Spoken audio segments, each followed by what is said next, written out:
Hey students, I am Mitali Tillawala, your biology teacher, and welcome back to my channel Fearless Studies. Okay, so as we have already dealt with the male reproductive system and female reproductive system, okay, और उसमें आप लोगों ने देखा what is the main organ of the reproductive system in male and female, then accessory glands, accessory organs, and etc.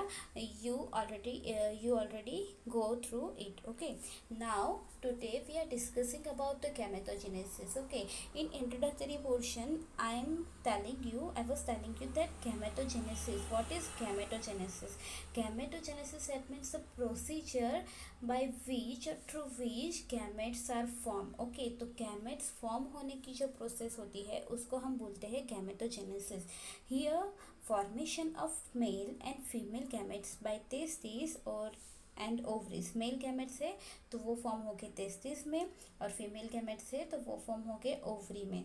तो उसको हम क्या बोलेंगे? गैमेटोजेनेसिस. ओके, नाउ गैमेटोजेनेसिस जो है वो जनरल वर्ड है, ठीक है. बट यहाँ पे अगर मेल गैमेट्स की बात हो रही है तो male gametes that means sperm. Okay, तो स्पर्म का फॉर्मेशन होना दैट मीन्स उसको हम स्पेसिफिकली बोल सकते हैं स्पर्मेटोजेनेसिस. ओके, याद रखना.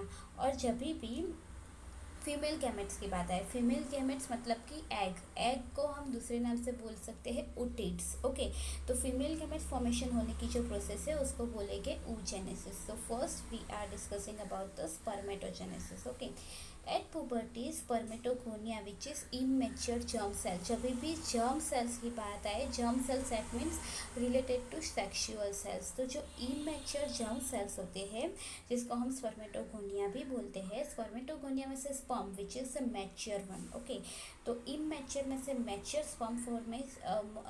स्पर्म फॉर्मेशन होने की जो प्रोसेस है उसको हम क्या बोलेंगे? Spermatogenesis. Okay, now we have already discuss about the seminiferous tubules. Okay, so inside wall of seminiferous tubules having two cells, and that is the spermatogonia cells and the second one is Sertoli cells. And outside of the seminiferous tubules is the interstitial space, and interstitial space जो है उसमें interstitial cells है. interstitial cells को दूसरा नाम क्या है? Leydig cell. Okay, तो Leydig cells भी होते हैं और blood vessels भी present होते हैं, बट वो outside of the seminiferous tubules. So here inside wall of seminiferous tubules which is containing spermatogonia. Okay, अभी स्पर्मेटोगोनिया जो है वो तो मेन जर्म सेल है, इमेच्योर जर्म सेल्स है. तो वो जर्म सेल्स है वो अपने नंबर इंक्रीज करेंगे माइटोसिस से. अभी आप यहाँ पे कंफ्यूज मत होना कि गैमेट जो फॉर्मेशन होता है ना, जैसे मैंने पहले बोला था कि गैमेट फॉर्मेशन होने की प्रोसेस जो होती है वहाँ पे हमेशा मियोसिस होता है. ओके, बट वो सही है. यहाँ पे क्या है? स्पर्मेटोगोनिया के नंबर इंक्रीज करना हो ना तो वहाँ पे माइटोसिस होगा. बट अगर स्पर्मेटोगोनिया में से स्पर्म बनाना है, जैसे कि यहाँ पे फिगर में देखो, अगर ये स्पर्मेटोगोनियम है, अगर सिंगुलर है तो स्पर्मेटोगोनिया, और अगर प्लूरल है तो सिंगुलर है तो स्पर्मेटोगोनियम, और प्लूरल है तो स्पर्मेटोगोनिया. ओके, तो यहाँ पे आप देख सकते हो कि यहाँ पे एक स्पर्मेटोगोनियम है. ओके, तो ये स्पर्मेटोगोनियम अपने नंबर इंक्रीज करने के लिए माइटोसिस करेगा. बट जब इस स्पर्मेटोगोनियम में से स्पर्म फॉर्मेशन होगा एट दैट टाइम मियोसिस ही होगा. ओके, तो यहाँ पे लिखा है सम ऑफ द स्पर्मेटोगोनिया, मतलब कि ये जो इमैच्योर सेल्स है वो first of all primary spermatocyte बनेंगे. ओके, और वो जो स्पर्मेटोसाइट है वो भी अभी डिप्लॉइड ही रहेंगे, डिप्लॉइड इन नेचर है. ओके, नाउ प्राइमरी स्पर्मेटोसाइट में से सेकेंडरी स्पर्मेटोसाइट बनेंगे, और प्राइमरी में से सेकेंडरी स्पर्मेटोसाइट कब बनेंगे? जब वहाँ पे फर्स्ट राउंड ऑफ मियोसिस होगा.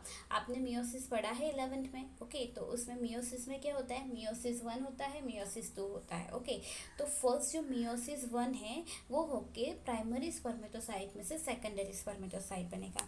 अभी सेकेंडरी स्पर्मेटोसाइट है, अभी ये जो सेकेंडरी स्पर्मेटोसाइट है वो सेकेंडरी स्पर्मेटोसाइट का अभी वो मियोसिस 1 होके 2n में से n बन गया. अभी ये सेकेंडरी स्पर्मेटोसाइट का मियोसिस 2 होगा. ओके, और उसमें से स्पर्मेटिड्स बनेंगे. वो स्पर्मेटिड्स जो है उसमें से फाइनली जो फॉर्मेशन होगा वो होगा spermatozoa which is also known as a sperm.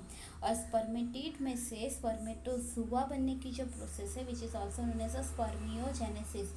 ये जो है वो स्पर्मेटोजेनेसिस है. स्पर्मेटोजेनेसिस स्पर्मेटोजेनेसिस मतलब कि जो इमैच्योर जर्म सेल्स है उसमें से मैच्योर स्पर्म बनने की प्रोसेस, और ये है स्पर्मियोजेनेसिस। स्पर्मियोजेनेसिस मतलब स्पर्मेटिड में से स्पर्मेटोजुआ या स्पर्म बनने की प्रोसेस।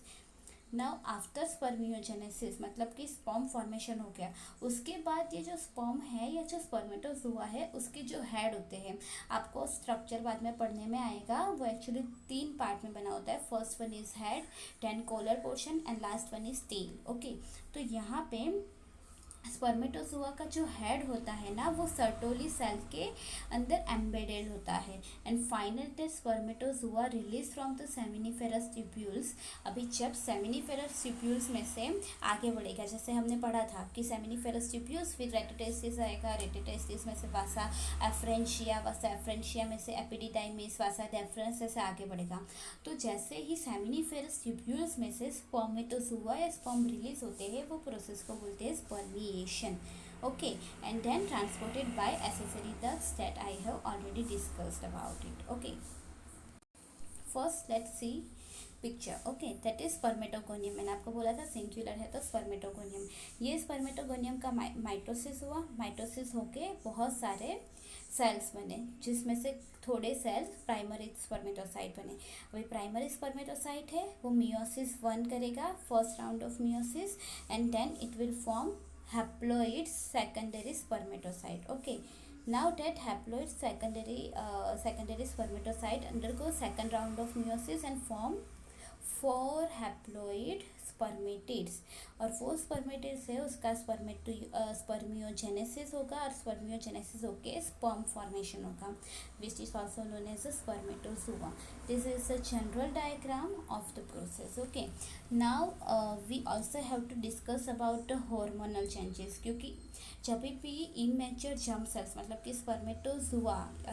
स्पर्मेटोगोनिया में से जब भी स्पर्म फॉर्मेशन होगा तो उसमें हार्मोन्स जो है वो इम्पॉर्टेंट रोल प्ले करेगा। ओके, जैसे कि सबसे फर्स्ट हार्मोन है GnRH। ओके, याद रखना GnRH, gonadotropin releasing hormone. Okay, तो मतलब ये हार्मोन ऐसा है जो गोनेडोट्रोपिन के रिलीज को प्रमोट करेगा, और ये हार्मोन एक्चुअली कहाँ से सिक्रेट होता है तो हाइपोथैलेमिक हार्मोन, विच ये जो है वो हाइपोथैलेमिक हार्मोन है। आपने 11th में ब्रेन का स्ट्रक्चर पढ़ा है। ओके, तो वो ब्रेन के स्ट्रक्चर में आपने एक पोर्शन पढ़ा है हाइपोथैलेमस। तो हाइपोथैलेमस में से जो हार्मोन सिक्रेट होगा which is known as the hypothalamic hormone, और वो हाइपोथैलेमिक हार्मोन है GnRH, that means gonadotropin releasing hormone. ये हार्मोन गोनेडोट्रोपिन के रिलीज को प्रमोट करता है। अभी कौन से गोनेडोट्रोपिन है तो यहाँ पे ये दोनों जो है वो गोनेडोट्रोपिन से। ओके, गोनेडोट्रोपिन या गोनेडोट्रोपिन हार्मोन्स। तो फर्स्ट है LH which is also known as luteinizing hormone. अभी याद रखना LH, L for luteinizing, L for Leydig cells. Okay, तो ये याद रखना। तो ये जो हार्मोन है लेडिंग सेल्स मतलब कि इंटरस्टिशियल सेल्स जो है उसके ऊपर वर्क करेंगे, और उसमें से एंड्रोजन का सिक्रीशन करेंगे, और एंड्रोजन का सिक्रीशन होगा तो वो स्पर्मेटोजेनेसिस को प्रमोट करेंगे। ओके, यहाँ पे FSH है, उसका नाम है फॉलिकल स्टिम्युलेटिंग हार्मोन। वो FSH है वो सर्टोली सेल मतलब एक है वो लेडिक सेल्स में, जनरली 3 ही तो सेल है, एक है लेडिक सेल, एक है सर्टोली सेल्स, और दूसरा है स्पर्मेटोगोनिया। ओके, तो स्पर्मेटोगोनिया है उसमें से तो हमने स्पर्म बना दिया, तो बाकी कौन बचे Leydig cells and Sertoli cells. Okay, तो लेडिक सेल्स पे कौन वर्क करेगा LH, और सर्टोली सेल पे कौन वर्क करेगा FSH। ओके, तो वो आपको याद रखना है। और फाइनल जो आउटकम है वो क्या है कि स्पर्मेटोजेनेसिस होना चाहिए। अभी यहाँ पे ल्यूटेंसिंग जो हार्मोन है LH है, तो LH जो है वो एंड्रोजन सिक्रेशन करेगा, जबकि सर्टोली सेल्स है उसमें से अदर फैक्टर, यहाँ पे आपको नाम एनक्लोज नहीं किए हैं बट सिर्फ इतना याद रख लेना कि कुछ some factors are secreted and that leads to the spermatogenesis. Okay, next. So here you have to study about the structure of sperm. मैंने आपको बोला था कि स्पर्म्स जो है वो एक्चुअली 3 पार्ट में डिवाइड होता है। First one is head, second one is middle piece which is also known as collar, and last one is tail. Okay, so head हमेशा याद रखो, हेड जो है उसमें 2 चीज़ इंपॉर्टेंट है। First one is elongated nucleus जो फ्यूजन के लिए इम्पॉर्टेंट है, and the cap like structure which is also known as acrosome. Acrosomes जो है वो जनरली एंजाइम्स कंटेन करता है। और वो एंजाइम्स क्यों ज़रूरी है? क्योंकि जब ये स्पर्म जो है वो एग के ऊपर अटैक करेगा तो एग तो बहुत लेयर्स के अंदर कवर करके होगा, ओके। तो वो कवरिंग को ब्रेक डाउन करने के लिए यहाँ पे बहुत सारे डाइजेस्टिव एंजाइम्स प्रेजेंट रहेंगे। Then after the middle piece और कॉलर रीजन, उसमें एक्चुअली प्रेजेंट होगी माइटोकॉन्ड्रिया। और आप सब तो जानते ही है माइटोकॉन्ड्रिया क्या है, power house of the cell, okay. तो माइटोकॉन्ड्रिया जो है वो एनर्जी प्रोवाइड करता है और वो एनर्जी ये जो पीछे टेल पोर्शन है जिसको फ्लैजेला भी बोलते हैं उसको रोटेट करने के लिए वो एनर्जी यूज़ होती है, ओके। अभी इसको रोटेट क्यों करना है? क्योंकि अगर ये रोटेट होगा तभी ही तो ये जो पूरा स्पर्म है वो मोटाइल हो पाएगा, ओके। तो उसको एनर्जी कौन प्रोवाइड करता है? माइटोकॉन्ड्रिया। माइटोकॉन्ड्रिया कहाँ पे प्रेजेंट है? मिडल पीस में, okay. Let's go to this informatory part, okay.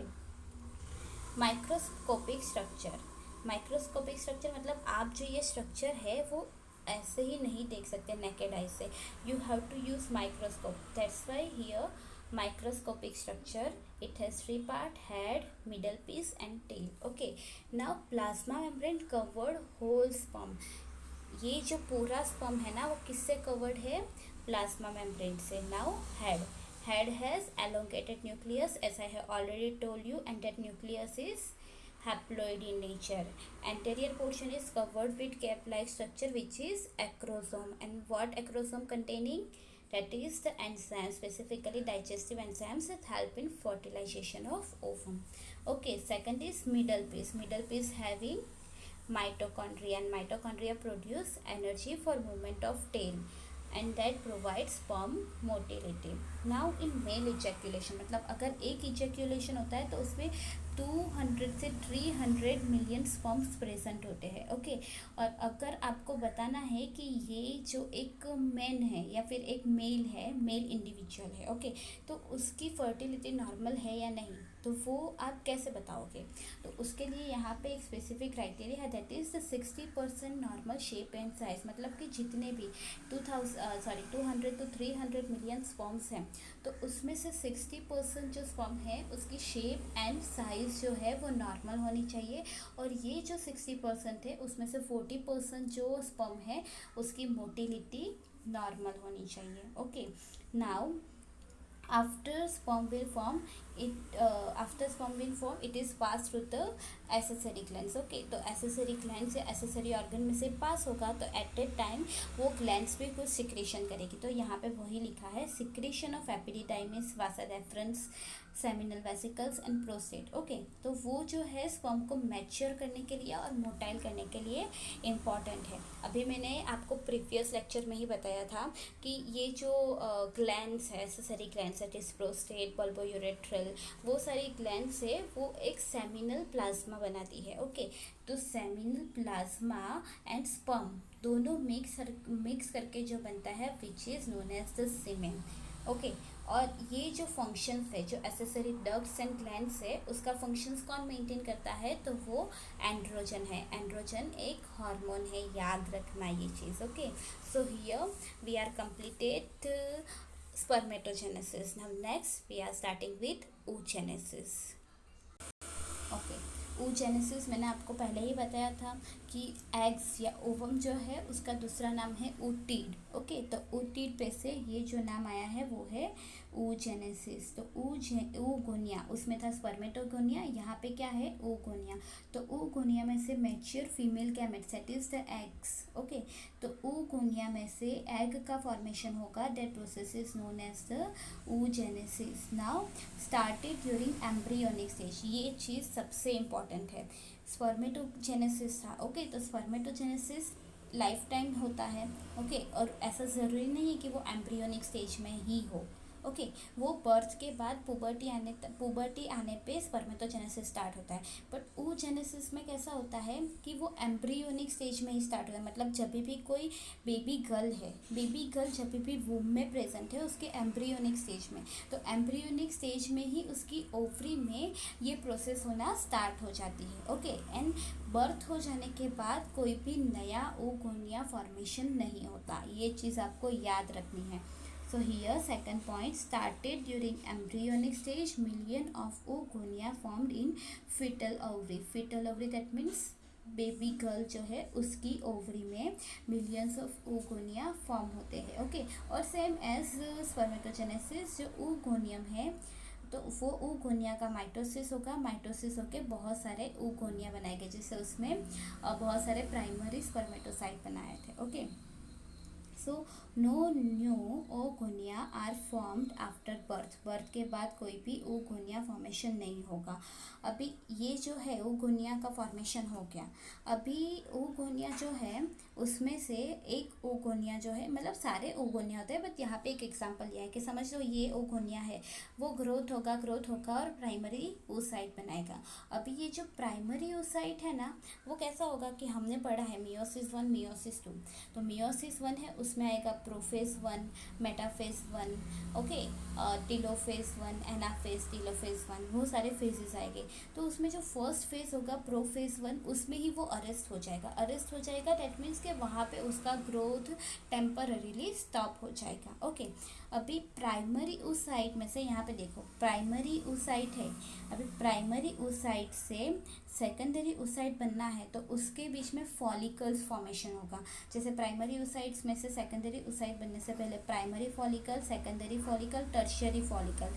Tertiary follicle बनने के बाद वो सेकेंडरी oocyte बनेगा. Okay, so here cells start divided meiotically and temporarily arrested in prophase 1 which is the primary oocyte. ये primary oocyte हो गया.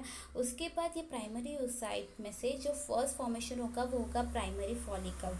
याद रखना दो इम्पॉर्टेंट सेल्स है, one is granulosa cell and second one is theca cell. Okay, तो granulosa cell है उसका एक सिंगल सेल का कवरिंग बनेगा प्राइमरी oocyte के ऊपर. And some of them degenerate from birth to puberty, मतलब बर्थ से लेके पुबर्टी तक में जितने भी प्राइमरी oocyte बने होंगे उसमें से थोड़े बहुत प्राइमरी oocyte या प्राइमरी फॉलिकल जो है वो डीजनरेट हो जाएगी. और मिलियंस ऑफ oogonia में से सिर्फ अब कितने बाकी रहेंगे, 60,000 to 80,000. अभी primary follicle that means oocyte है और oocyte के आसपास एक कवरिंग है जो ग्रेन्युलोसा सेल का बना है.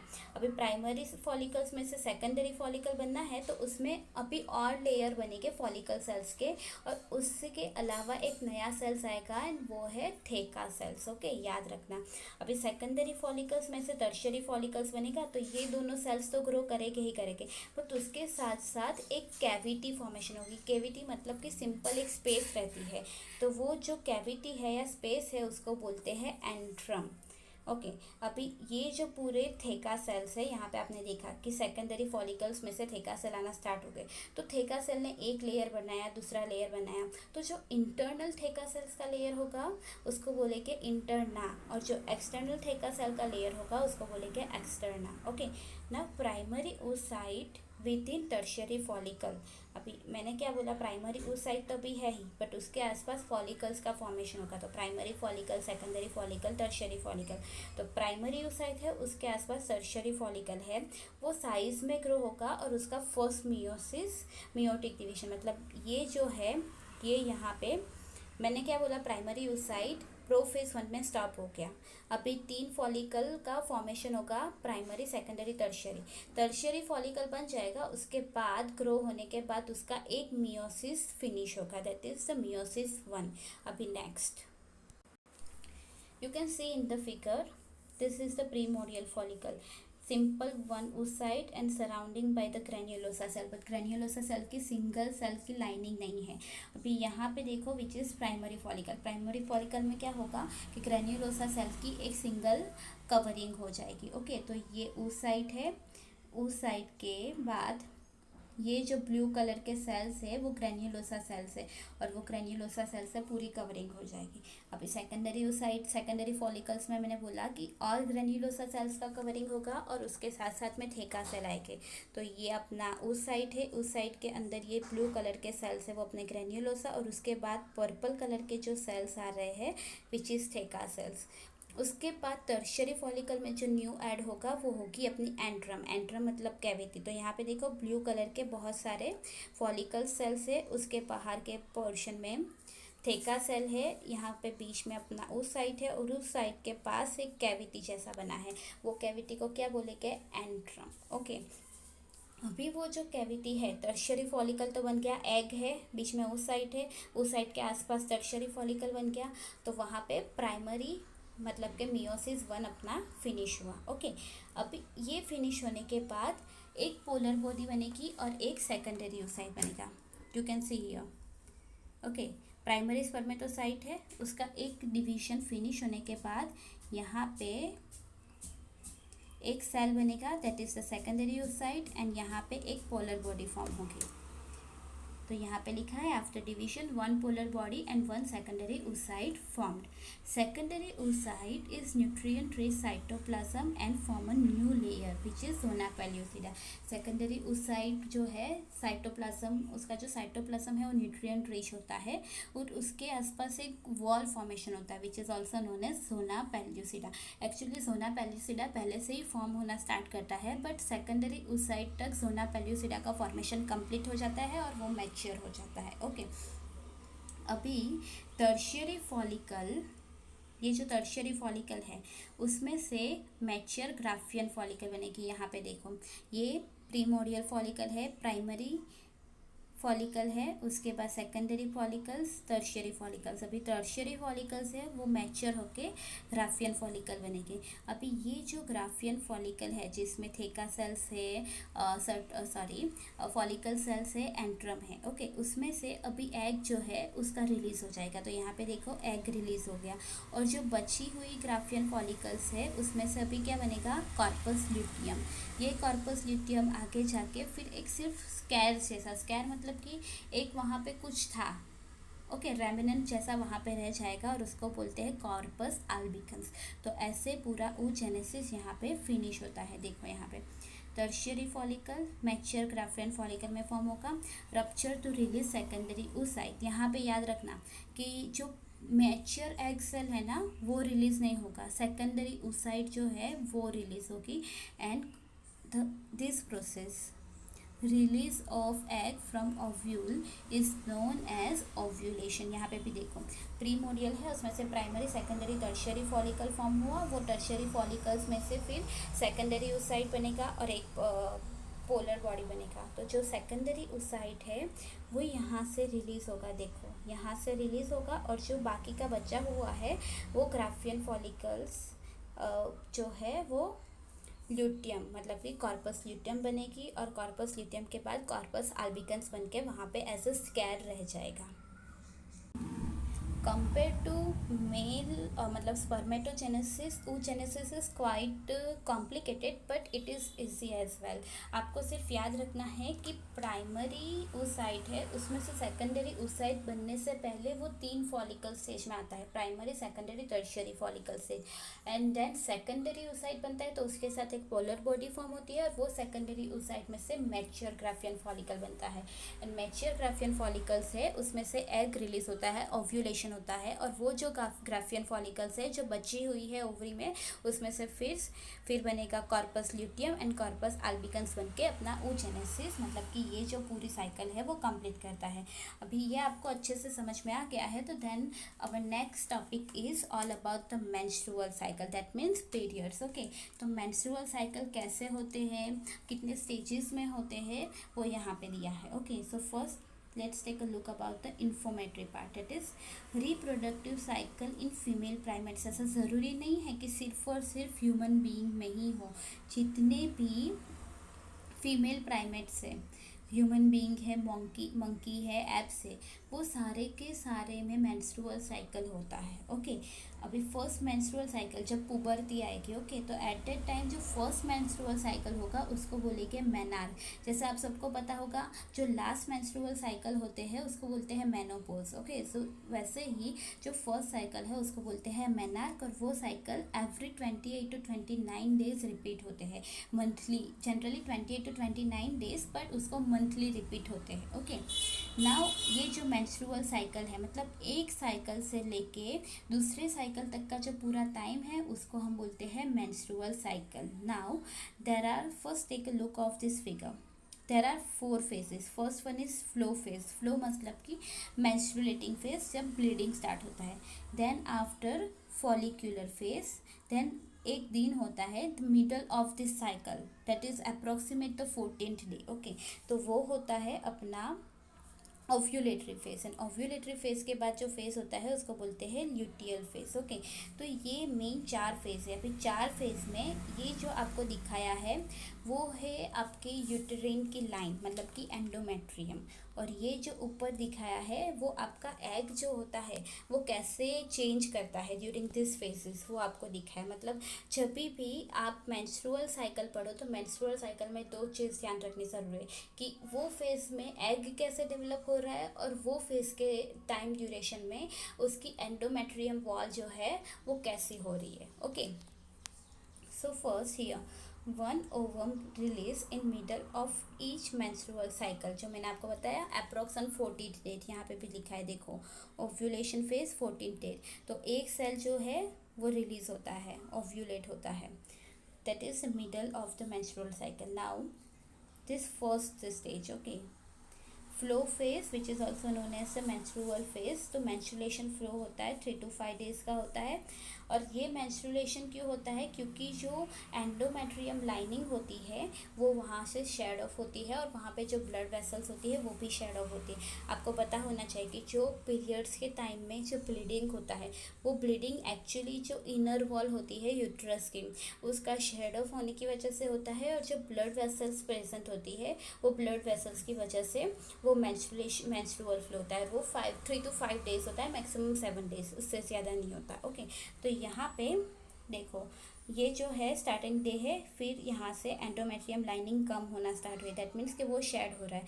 और उसी टाइम में जो अपने एग है वो प्रीमोडियल फॉलिकल में से प्राइमरी फॉलिकल्स बना है. ओके, फिर उसके बाद जो है first we have to talk about this. Okay, so menstruation is occur when no fertilization or no pregnancy takes place. Sometimes stress, health issues also affect menstruation. Okay, तो अभी समझ लो कि menstruation जो है ना, कभी भी आपने सुना है कि कोई पीरियड कोई प्रेग्नेंट लेडी है उसको पीरियड्स आया है? ऐसा कभी भी नहीं होगा. अगर कोई प्रेग्नेंट लेडी है तो उसका जो बेबी होगा वुम्ब में, हम बोलते हैं कि वुम्ब में बेबी ग्रो होता है.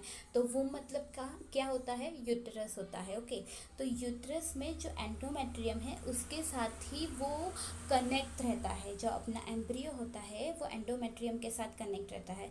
अगर वो ही शेड ऑफ हो जाएगी तो फिर वो वुम्ब में बेबी किसके साथ कनेक्टेड रहेगा? उसको न्यूट्रिएंट, ऑक्सीजन सब कहाँ से मिलेगा? इसीलिए जब भी प्रेगनेंसी होती है तो उस टाइम पे कभी भी मेंस्ट्रुएशन साइकिल नहीं होते हैं. ओके, और जब फर्टिलाइजेशन नहीं होता है या कोई प्रेगनेंसी नहीं होती है, at that time menstruation every 28 to 29 days आते हैं. ओके, और ऐसा ज़रूरी नहीं है कि प्रेगनेंसी की वजह से ही मेंस्ट्रुअल साइकिल में कुछ प्रॉब्लम हो.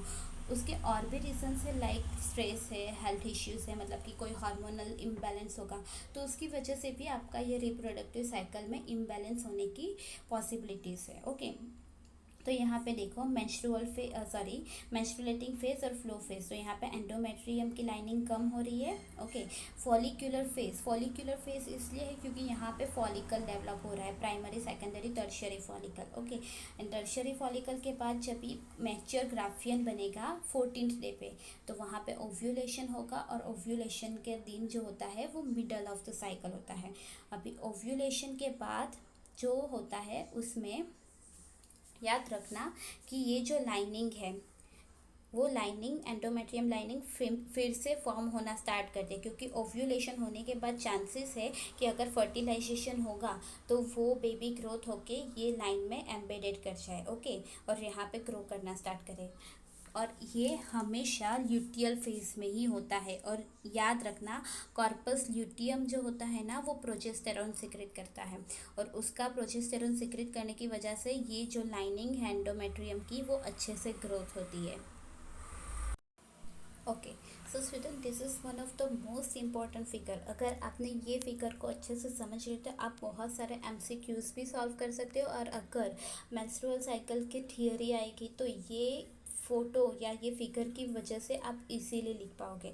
तो ये ध्यान देने की चीज़ है। सबसे पहले आपने 4 फेजेस तो पढ़ लिए। कौन से 4 फेजेस है? menstruating phase, follicular phase, then ovulatory phase, and last one is luteal phase. Okay, so here that phase you can see here is the ovarian cycle, in which primary, secondary, tertiary follicle antrum will fall, and middle of the cycle, that is the 14th day, ovulation will take place, and then after corpus luteum, corpus albicans will form. Okay, at that time what is the change in uterine cycle? Uterine cycle मतलब कि जो endometrium है उसकी valve को क्या होगा, तो first जो साइकिल है वहाँ पे देखो, यहाँ पे दिखाया भी है कि शेड ऑफ हो रहा है। ओके, शेड ऑफ हो रहा है मतलब कि मेंस्ट्रुएशन साइकिल अभी चालू है। देन आफ्टर फॉलिकुलर फेज आएगा। फॉलिकुलर फेज में वो फिर से थोड़ा थोड़ा ग्रो होना स्टार्ट करती है, और आफ्टर ओव्यूलेशन यहाँ पे उसका ग्रोथ बढ़ जाता है। क्यों? क्योंकि यहाँ पे जो कॉर्पस ल्यूटियम है वो प्रोजेस्टेरोन का सिक्रीशन करती है, और प्रोजेस्टेरोन जो है वो ये फॉर्मेशन, जो एंडोमेट्रियम वॉल है उसके फॉर्मेशन में हेल्प करती है, जिसकी वजह से अगर फर्टिलाइजेशन होगा तो वो इजीली वहाँ पे एम्ब्रियो को एम्बेडेड कर सके। उसके साथ साथ दो इम्पॉर्टेंट चीज़ है which is the hormonal change. Okay, hormonal mainly 2 types के होते हैं। ये जो है इस्ट्रोजन एंड प्रोजेस्टेरोन, आपने सुना ही होगा और हमने आगे पढ़ा भी है कि इस्ट्रोजन एंड प्रोजेस्टेरोन जो है ना वो ओवेरियन हार्मोन से, मतलब कि ओवरी से सीक्रेट होता है। जैसे कि ये जो फॉलिकल सेल्स है ना, फॉलिकल्स है, तो वो मेनली इस्ट्रोजन सीक्रेट करती है, पर जब भी कॉर्पस ल्यूटियम्स और कॉर्पस आल्बिकन्स है ना वो जनरली प्रोजेस्टेरोन सीक्रेट करती है। तो यहाँ पे देखो ये लेवल पहले थोड़ा बड़ा ग्रेजुअली इंक्रीज हो रहा है, और जब भी ओव्यूलेशन होना होता है तो उस टाइम पे इस्ट्रोजन का लेवल सबसे हाई रहता है। देन आफ्टर उसका लेवल डिक्रीज होना स्टार्ट करता है, डिक्रीज हो रहा है, और इतना नहीं बढ़ रहा है जितना प्रोजेस्टेरोन का लेवल, ये ब्लैक लाइन देख रहे हो, that is the level of progesterone.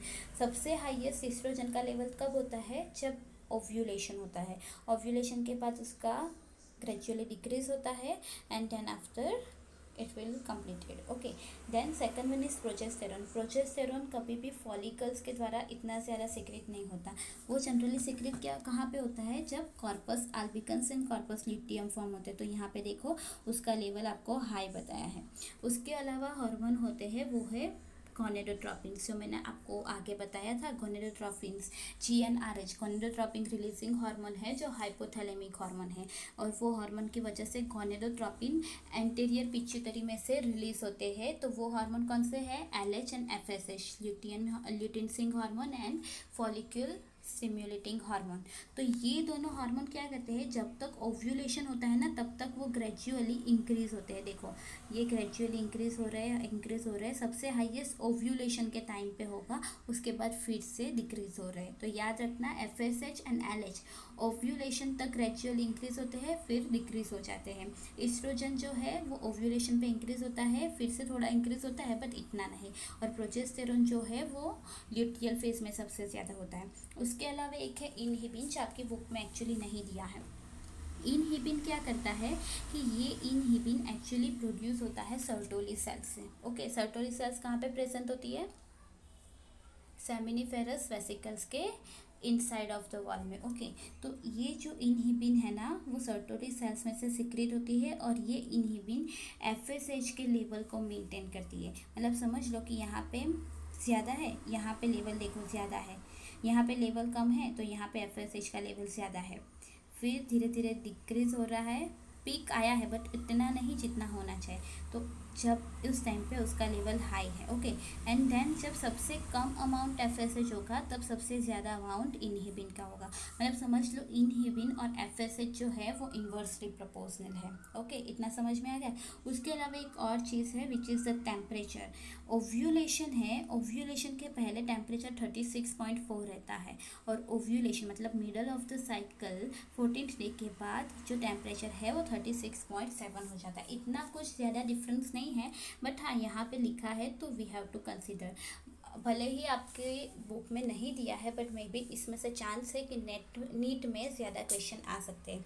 तो आपको यहाँ पे ओवेरियन साइकिल जो है वो कैसी होती है, कब फॉलिकल फॉर्मेशन होता है वो, फिर यूटेराइन साइकिल, और उसके साथ साथ ovarian hormones and gonadotropin hormones का भी ख्याल रखना ज़रूरी है। Okay, here is some theoretical part, and that is First is menstrual cycle, 3 to 5 days after menstrual cycle follicular phase is started, and that follicular phases in which primary follicle, secondary follicle and tertiary follicle will formed. Okay, so change level of pituitary and ovarian hormone. Pituitary that means FSH and LH, ovarian hormone that is estrogen and progesterone, तो उसका level change होता है. Primary follicle will grow. Okay, जैसे कि menstrual में से follicular phase में है तो प्राइमरी फॉलिकल ग्रो होगी and mature into Graafian follicle almost 14th day तक. And then simultaneously endometrium regenerate. हमने आगे ही फिगर में देखा कि साइमल्टेनियसली एंडोमेट्रियम जो है वो भी रीजनरेट होना स्टार्ट करती है. Okay, secretion of gonadotropin increase gradually during follicular phase, as I have already told you. At peak in middle of the cycle LH surge. Okay, जैसा इस्ट्रोजन है उसका लेवल भी हाई हो जाता है, वैसे ही एलएच जो है उसका लेवल भी हाई हो जाता है. एंड जब एलएच इस्ट्रोजन दोनों का लेवल एक्सेट हाई हो जाता है उस टाइम पे ग्राफियन फॉलिकल जो है उसका रप्चर हो जाता है एंड ओवम जो है उसको रिलीज करता है. और वो ओवम कौन से फेज में होगा? सेकेंडरी oocyte फेज में होगा. ओके, अभी ये जो रिलीज हुआ वो फेज को हम क्या बोलते हैं? Ovulatory phase. अभी ओव्यूलेटरी फेज के बाद लास्ट जो होगा ल्यूटियल फेज, और ल्यूटियल फेज में क्या होगा? Corpus albicans and corpus luteum. Okay, so remaining Graafian follicle transformed into corpus luteum. Large number of progesterone secretes. मैंने बोला था corpus luteum follicular cells है तो वो इस्ट्रोजन को प्रमोट करेंगे. corpus luteum है तो वो प्रोजेस्टेरॉन के सिक्रेशन को प्रमोट कर रहे हैं. और ये प्रोजेस्टेरॉन जो है वो एंडोमेट्रियम को मेंटेन रखता है. क्यों? क्योंकि वो जो है फर्टिलाइज ओव्यूल जो फर्टिलाइज्ड ओव्यूल है वो फर्टिलाइज्ड ओव्यूल को इम्प्लांट करने के लिए चाहिए. इम्प्लांटेशन मैंने आपको बताया था कि जो एम्ब्रियो है उसका यूट्रस की वॉल में एम्बेडेड होना, तो उसको इम्प्लांट करने के लिए एंडोमेट्रियम का मेंटेन रहना ज़रूरी है. And other event that means pregnancy की जो आगे की एम्ब्रियोनिक डेवलपमेंट इवेंट है वो भी वहाँ पे होगी. Okay, in absence of fertilization corpus luteum degenerate, endometrium shed off and next menstruation start. Okay, ये तो मैंने आपको ऑलरेडी बता दिया. Cycle continue at the age of 45 to 50 years. 45 to 50 years या फिर 50 to 60 ईयर्स भी आप बोल सकते हो. तो वो जो एंड होती है वो एज को हम क्या बोलते हैं? मेनोपॉज. जो मैंने आपको मेंस्ट्रुअल साइकिल स्टार्ट हो रही थी तभी बताया. Menstruation cycle indicate healthy reproductive phase.